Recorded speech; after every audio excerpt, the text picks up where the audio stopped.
पिछले 3 सालों में हम लोगों ने जितना भी मणिपुर के वॉयलेंस को समझा था, एक बेसिक कॉन्टेक्स्ट था कि मेती और कुकी ट्राइब्स के बीच में जियोग्राफिकल टेंशन्स हैं। लोग अपने लैंड सेपरेशंस के लिए डिमांड कर रहे हैं। मेती कम्युनिटीज़ डिमांड कर रही है शेड्यूल्ड ट्राइब्स की, जिससे कि कुकी कम्युनिटीज़ हिली वाले एरियाज़ में जाकर वो लैंड परचेज़ कर सके। कुकी ट्राइब्स इस चीज़ से मिसट्रस्ट थी। इन दोनों के बीच में पिछले 3 साल के अंदर में प्रेसिडेंट रूल भी लगा, आर्म्ड फोर्स भी डिप्लॉय करे गए, पॉलिटिकल इंटरवेंशंस भी था और गवर्नमेंट के अपने फोर्स लगाने के बाद भी ये प्रॉब्लम सॉल्व नहीं हुआ। आज हालात इतनी खराब है मेरे दोस्त कि पिछले 3 साल का डेटा अगर आप उठाकर देखोगे, तो ये टेंशन हद से ज़्यादा बढ़ गई है। लोगों के बीच में, खुद ही कम्युनिटीज़ के अंदर में इंटरनल बिलीव, एक दूसरे के बीच में ट्रस्ट और कम्युनल वायलेंस अब एक स्टेप और बढ़ गया है। यहाँ तक कि लैंड सेपरेशन से भी बात नहीं बन रही है। दोनों के बीच में मिसट्रस्ट के साथ पिछले 3 साल से सरकार के अपने जुडिशियल प्रोसेस भी ढीले पड़ रहे हैं। हालात वायलेंस से भी ज़्यादा बढ़ गए। इस वीडियो में हम लोग इसी कॉन्टेक्स्ट को अच्छे से समझने की कोशिश करेंगे। गवर्नमेंट फेल्यूर, अभी की सिचुएशन जो हम लोग इग्नोर करते आ रहे हैं। आज हालात जानना बहुत इम्पोर्टेंट है और कई सारे ऐसे इंटरनल रिसोर्सेस यूज करके इस वायलेंस को इम्पोज करा जा रहा है बहुत अच्छे तरीके से, जिसे बिल्कुल इग्नोर किया गया। इस वीडियो में एक एक करके इस कॉन्टेक्स्ट को और अच्छे से समझने की कोशिश करते हैं। आज हालात मणिपुर की कितनी और क्यों इतनी ज़्यादा खराब हो रही है। वीडियो शुरू करते हैं। देखो, बात जस्ट अभी की हम बता रहे हैं, मई 2026। अभी तक में लोग मेंटली से लेके फिजिकली भी फ्रस्ट्रेटेड हो गए हैं। आपको याद है, इस वायलेंस को खत्म करने के लिए एक बॉर्डर क्रिएट किया गया था और फोर्स डिप्लॉय थी, जिससे कि दोनों के बीच में सेपरेशंस हो और वायलेशंस कम हो। पॉलिटिकल इंटरवेंशंस भी इवॉल्व था, लेकिन ये चीजें चली नहीं ज्यादा थी। यहाँ तक कि ये हो गया कि इन दोनों के बीच में जो बॉर्डर पुलिस फोर्सेस डिप्लॉय थे वो भी नेग्लेजिबल हो गए। हालात इतनी ज्यादा खराब हो गई कि फरवरी 2026 में जो नई गवर्नमेंट फॉर्म भी करी गई थी, उसका भी पत्ता साफ हो गया। कहने का मतलब है कि उनकी भी अपनी पॉलिटिकल इंटरवेंशन से भी यहाँ के सिचुएशंस में कोई फर्क देखने को नहीं मिला। और यही सब सिचुएशंस के कारण 2023 से लेके 2026 के बीच में जो डेटा आया स्टैटिक लैंडस्केप ऑफ कॉन्फ्लिक्ट का, उसके हिसाब से एक बार नजर रखोगे आप, तो टोटल जो सिविलियन फैसिलिटीज थी ऑलमोस्ट 121, जिसमें 13 से ज्यादा 130 से भी ज्यादा चीजें खत्म हो गई।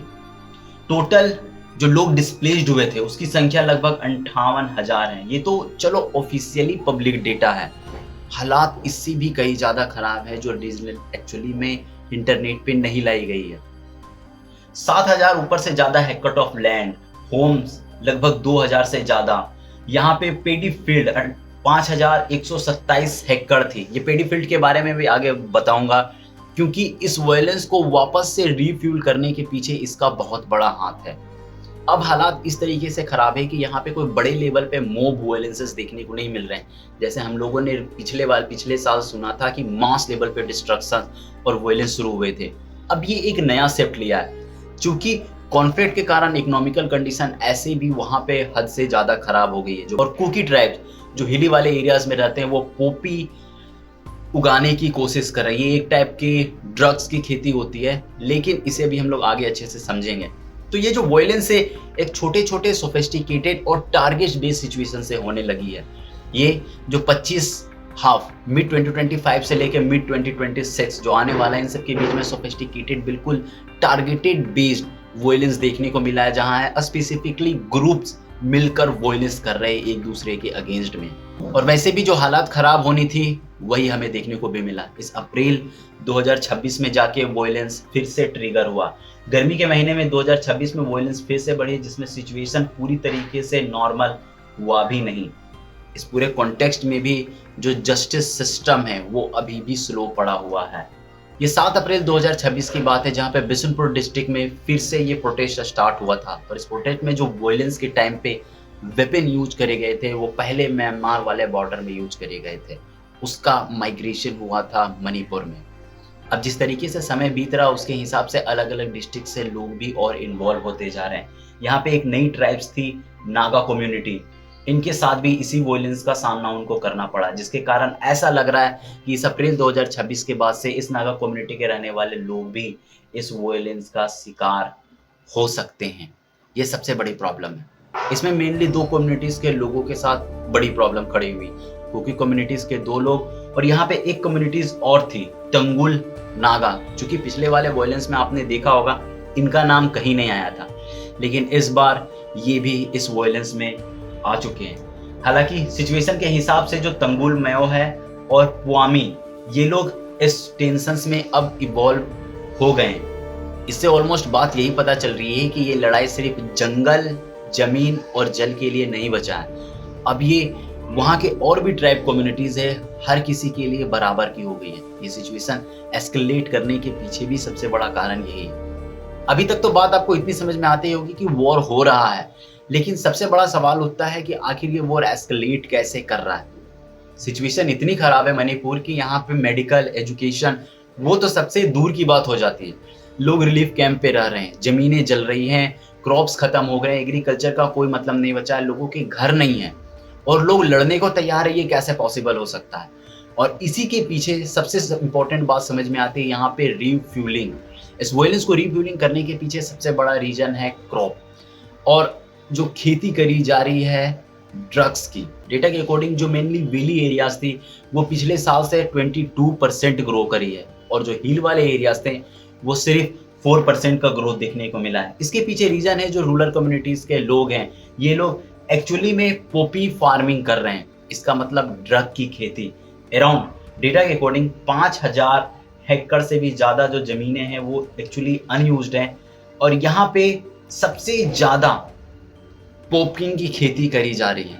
पिछले कुछ सालों से इंडिया और म्यांमार वाले बॉर्डर में भी इश्यूज देखने को मिल रहा है। ऑलरेडी म्यांमार वाले रीजन में जो ओपीम है इसकी प्रोडक्शन बढ़ा दी गई है। डेटा के अकॉर्डिंग एस्टिमेटली 1000 मेट्रिक टन से भी ज़्यादा की ओपीम की खेती होती है और ये चीज़ें मणिपुर, मिजोरम, मेघालय, नागालैंड, अरुणाचल प्रदेश, इन सब के बीच के बॉर्डर्स का एक पूरा नेटवर्क काम करता है जहाँ पे ये चीज़ें इंपोर्ट करी जाती हैं।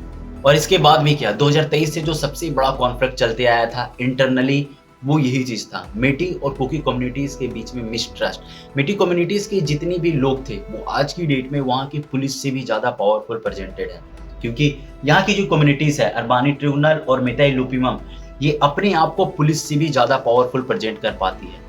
इसके अलावा जो कुकी कम्युनिटीज़ थी जो अपने एक्चुअली लैंड को प्रोटेक्ट करने के लिए खड़े थे, Kuki national army, Zomi revolutionary army और यूनाइटेड कुकी नेशनल्स आर्मी, ये सब कुकी कम्युनिटीज़ के जो भी पावरफुल लोग हैं उन लोगों के ऊपर में मिसट्रस्ट क्रिएट हो चुका है। हालात इतनी ख़राब है कि एक तरफ कुकी कम्युनिटी और एक तरफ मेटी कम्युनिटी, इन दोनों के बीच में अब बिल्कुल मिसट्रस्ट बन चुका है। मेटी कम्युनिटीज़ असम राइफल जैसे पुलिस फोर्सेस पे भरोसा करना बंद कर दिए। दूसरी तरफ कुकी पुलिस बोलती है कि मणिपुर ऑलरेडी बायस्ड हो चुका है यहाँ की पुलिस, तो कोई किसी पे ट्रस्ट करने को तैयार नहीं है। हर कोई अपनी रिसोर्सेस और अपनी पावर का यूज करके इस प्रॉब्लम्स को सॉल्व कर रही है खुद से ही। इस पूरे कॉन्टेक्स्ट के पीछे सबसे बड़ा इशू ये भी है मेरे दोस्त की 2023 के बाद से लेकर 2026 तक अभी भी कोई भी ऐसा क्रिमिनल नहीं पकड़ा गया है। एक जुडिशियल प्रोसेस होती है जिसे इम्प्लीमेंट करने के बाद एटलीस्ट लोगों को रिलीफ तो मिलता है अपने पॉइंट पे, लेकिन इस पे भी फेलियर है, चाहे वो पॉलिटिकल हो व चाहे वो जुडिशियल प्रोसेस हो। क्राइम बहुत हो चुके हैं मणिपुर में और इसके बाद भी एक भी ऐसा स्ट्रॉन्ग क्रिमिनल्स नहीं पकड़ा गया हो और जिसे पनिश्ड भी करा गया हो। इस फेलियर के कारण लोग खुद ही ये बात सोचते हैं क्या फ़र्क पड़ता है जब खुद ही प्रोसेस स्लो है, हम अपना प्रोटेक्शन खुद कर लेंगे। और इसी के कारण ये कम्युनिटी सेल्फ इंडिपेंडेंट होकर अपने हिसाब से अपने प्रॉब्लम सॉल्व कर रही है। खैर, हालात आपको अगर यहाँ तक समझ में आती तो एक शॉर्ट समरी में बता दूं तो जो ऑलरेडी बाहर के कंट्रीज से चीज़ें इम्पोज करी जा रही है जैसे ड्रग और वेपन्स, इस वॉर को एक्सकेलेट करने के लिए उसे रोकना बहुत इंपॉर्टेंट है। मेटी कम्युनिटीज़ के रहने वाले जो लोग हैं वो ऑलरेडी पुलिस से ज़्यादा पावरफुल अपने आप को समझ रहे हैं। बेहतर होगा कि एक सेंट्रल लॉ इम्पोज होती है तो चीज़ें बेसिक कंट्रोल में तो आ जाएगी। उसके बाद यहाँ के लैंड एंड नेचुरल रिसोर्सेज, इसको बचाना सबसे इम्पोर्टेंट है, जो एक्चुअली में हमारे कंट्रीज़ के अंदर में और भी डिफरेंट एरिया है वहाँ पे कम असर करेगी। इसके बाद भी और भी इसके internal belief, even military forces जो डिप्लॉय करे गए इन सब के बीच में वापस से ट्रस्ट करना पॉसिबल हो पाया तो इस पर भी ध्यान देना पड़ेगा। ये कॉन्टेक्स्ट अब जितना हम लोग अपने से समझ रहे हैं उससे कहीं ज़्यादा अधिक है। ऊपर ऊपर से बातें सब ठीक ठाक लगती है, लेकिन सोच के देखो कि अगर सामने वाले पे विश्वास ही ना हो तो आप एक कदम भी नहीं बढ़ाओगे। और यहाँ पे तो पूरी की पूरी कम्युनिटीज खड़ी है। वॉर एस्केलेट होगी।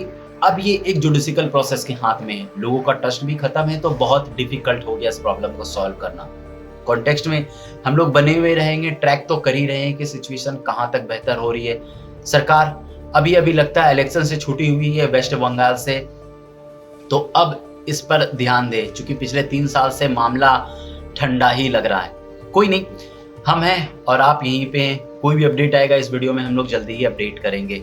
आने वाले वीडियोस में आपको देखने को मिलेगी मणिपुर में क्या सॉल्यूशन निकल पा रहा है। अभी के लिए इस वीडियो को हम लोग यहीं पे रोकते हैं। वीडियो पसंद आई हो तो अपने कमेंट सेक्शन जरूर बताना। अगले वीडियो पे हम लोग जल्दी मिलते हैं। बहुत बहुत धन्यवाद।